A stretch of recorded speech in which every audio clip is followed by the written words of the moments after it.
Hello everyone, English speaking institute চ্যানেলে আপনাদের সবাইকে অনেক অনেক স্বাগত।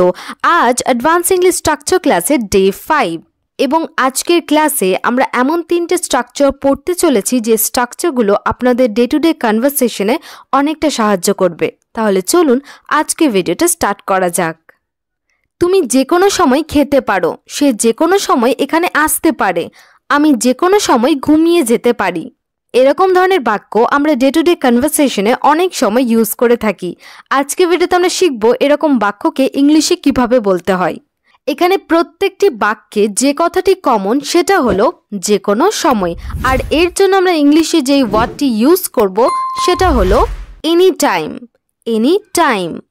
ফর এক্সাম্পল, তুমি যে কোনো সময় খেতে পারো।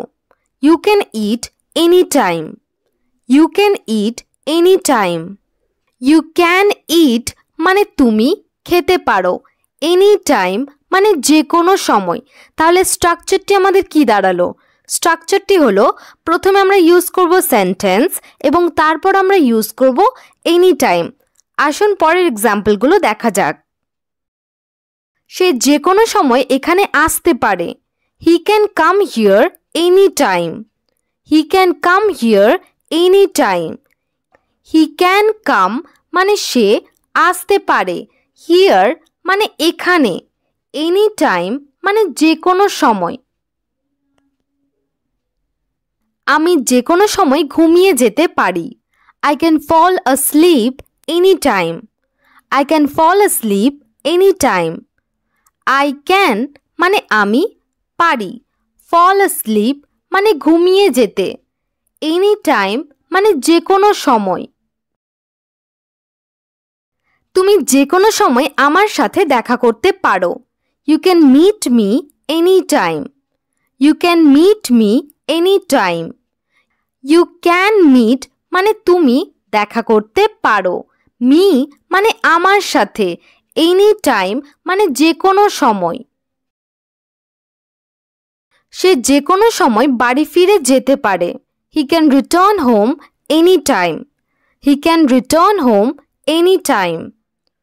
হি ক্যান রিটার্ন মানে সে ফিরে যেতে পারে, হোম মানে বাড়ি, এনি টাইম মানে যে কোনো সময়। এটা যে কোনো সময় পড়ে যেতে পারে। It can fall at any time. It can fall at any time.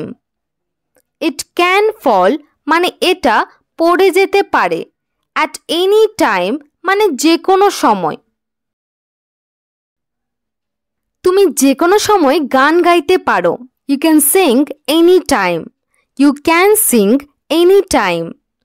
You can sing মানে তুমি গান গাইতে পারো, এনি টাইম মানে যে কোনো সময়।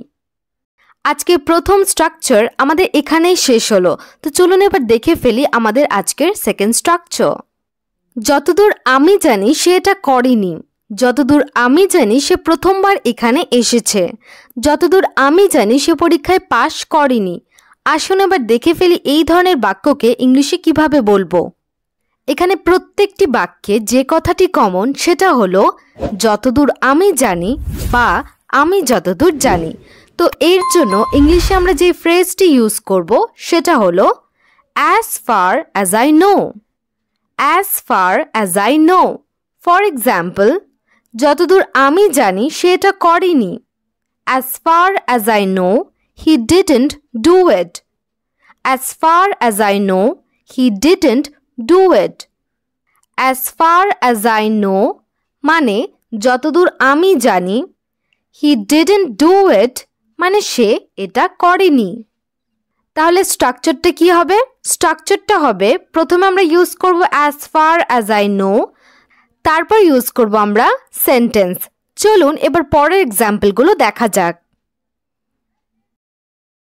যতদূর আমি জানি সে প্রথমবার এখানে এসেছে। as far as I know he is here for the first time.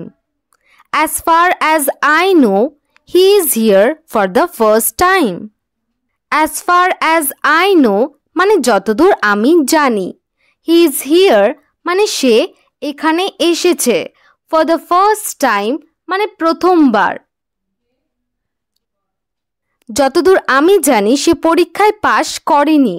As far as I know, he didn't pass the exam. As far as I know, he didn't pass the exam. As far as I know মানে যতদূর আমি জানি। He didn't pass মানে সে পাশ করেনি। The exam মানে পরীক্ষায়। আমি যতদূর জানি সে একজন গায়ক। As far as I know, he is a singer. As far as I know, he is a singer. As far as I know মানে আমি যতদূর জানি। He is a singer মানে সে একজন গায়ক। যতদূর আমি জানি সে আমার থেকে ভালো রেজাল্ট করেছিল। As far as I know, he scored better than me. As far as I know, he scored better than me. As far as I know মানে যতদূর আমি জানি। He scored মানে সে রেজাল্ট করেছিল। Better than me মানে আমার থেকে ভালো। আমি যতদূর জানি সে ইংরেজিতে কথা বলতে পারে না।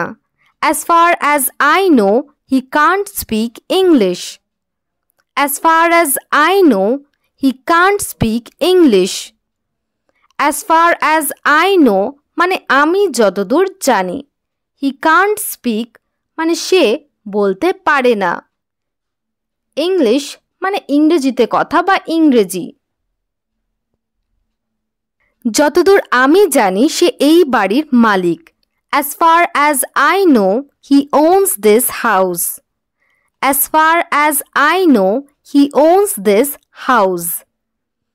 As far as I know মানে যতদূর আমি জানি। He owns this house মানে সে এই বাড়ির মালিক, অথবা আপনারা বলতে পারেন he is the owner of this house. আমাদের সেকেন্ড স্ট্রাকচার এখানেই শেষ হলো। তো চলুন এবার দেখে ফেলি আজকের লাস্ট স্ট্রাকচার। সে বারবার আইসক্রিম খাচ্ছে। তুমি বারবার একই কথা বলছো। সে তাকে বারবার ডাকছে। আসুন এবার দেখে ফেলি এই সমস্ত বাক্যকে ইংলিশে কিভাবে বলতে হয়। এখানে প্রত্যেকটি বাক্যে যে কথাটি কমন সেটা হলো বারবার। তো এর জন্য আমরা ইংলিশে ইউজ করব again and again, অথবা আপনারা ইউজ করতে পারেন over and over. For example, সে বারবার আইসক্রিম খাচ্ছে। He is having ice cream again and again. He is having ice cream again and again. He is having মানে সে খাচ্ছে, আইসক্রিম মানে আইসক্রিম, again and again মানে বারবার। তাহলে স্ট্রাকচারটা আমাদের হবে, প্রথমে আমরা ইউজ করব সেন্টেন্স এবং তারপরে again and again অথবা over and over. তুমি বারবার একই কথা বলছো। You are saying same thing again and again. You are saying same thing again and again. You are saying মানে তুমি বলছো, same thing মানে একই কথা, again and again মানে বারবার। সে তাকে বারবার ডাকছে। He is calling her again and again. He is calling her again and again. He is calling মানে সে ডাকছে। Her মানে তাকে। Again and again মানে বারবার। সে আমাকে বারবার বোকা বানাচ্ছে। He is making me fool again and again. She is making me fool again and again. She is making me fool মানে সে আমাকে বোকা বানাচ্ছে। Again and again মানে বারবার। আমি তার গান বারবার শুনছি। I'm listening to his songs again and again. I'm listening to his songs again and again. I'm listening মানে আমি শুনছি, to his song মানে তার গান, again and again মানে বারবার। সে বারবার ভুল করতে অভ্যস্ত। He is used to making mistakes again and again. He is used to making mistakes again and again. He is used to মানে সে অভ্যস্ত। মেকিং মিস্টেকস মানে ভুল করতে। again and again মানে বারবার। আমি তাকে বারবার অনুরোধ করেছি। I requested him again and again. I requested him again and again. I requested মানে আমি অনুরোধ করেছি। him মানে তাকে। again and again মানে বারবার। তাকে নিজেকে বারবার প্রমাণ করতে হয়। He has to prove himself again and again. He has to prove himself again and again. He has to prove মানে তাকে প্রমাণ করতে হয়। himself মানে নিজেকে। again and again মানে বারবার। আজকের ক্লাস আমাদের এখানেই শেষ হলো। তো চলুন এবার দেখে ফেলি আজকের হোমওয়ার্ক। তো এই হলো আপনাদের আজকের হোমওয়ার্ক। এই হোমওয়ার্কের আনসারগুলো কমেন্ট সেকশনে জানাতে ভুলবেন না কিন্তু। আর ভিডিওটি যদি আপনাদের ভালো লেগে থাকে তাহলে অবশ্যই লাইক এবং শেয়ার করে দেবেন এবং চ্যানেলে নতুন হয়ে থাকলে চ্যানেলটি সাবস্ক্রাইব করবেন। Thanks for watching.